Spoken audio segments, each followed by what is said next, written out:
Hey y'all, happy Monday. So we're going to dig back into the word. We're just going to dig back into Psalm 119. And th- again, I know this has to happen to you, but every time I sit down to study, to go on to what's next, I always find something that connects into what we just talked about or what we talked about the last week. And so there are just a couple of things that I want to make mention of. And I hope, I pray that the Holy Spirit does this with you too when you're reading and all the light bulbs start going off and you begin to see threads and it's just you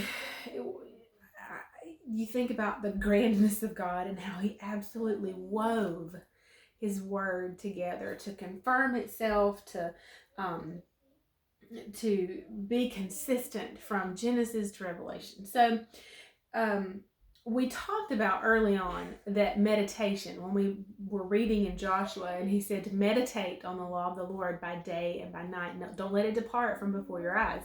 Keep it in front of your face. Well, also in Psalm 119:97, which is where we're digging into right now about the word, it says, "Oh, how I love your law. It is my meditation all the day." And of course, we read it from the Message, and it says, "I love all that you've revealed, and I ponder it. I reverently ponder it all the day long." I was reading in my Tehillim, which is the Hebrew translation, and it says, "Oh, how I love your Torah. All day it is my discussion."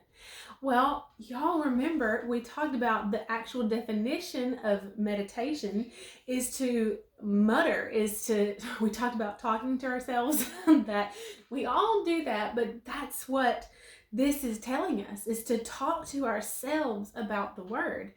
And I am really in a learning point of this right now in my life, that the things that I hear and the things that I hear spoken over situations in our lives and things that are going on, is that I have to take those things and lay them aside, and then I have to speak the word.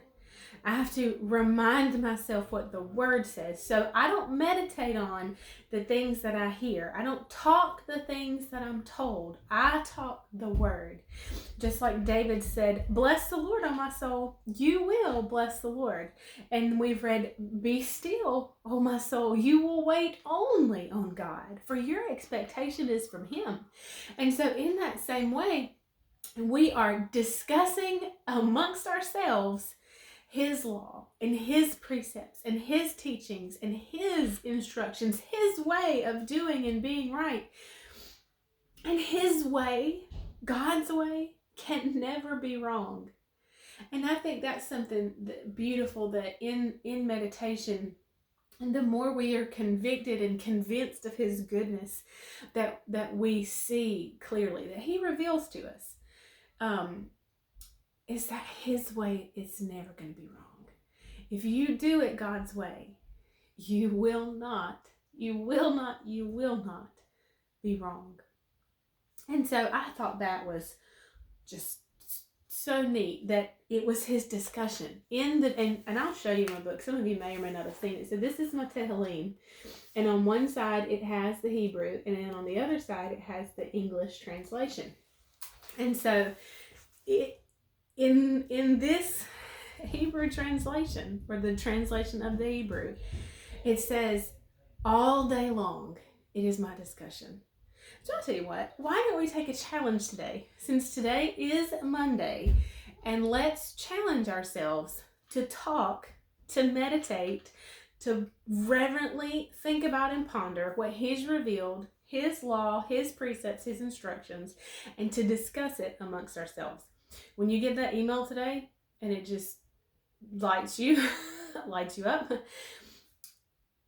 discuss the Father's precepts with you in His being still and knowing that He is God, that we release and let Him move, that we ask for Holy Spirit wisdom and how to respond, or when your kids are just, or whatever your personal age and situation would warrant, pause and begin to talk to yourself and discuss with yourself His law, His instructions, and His way of doing and being right.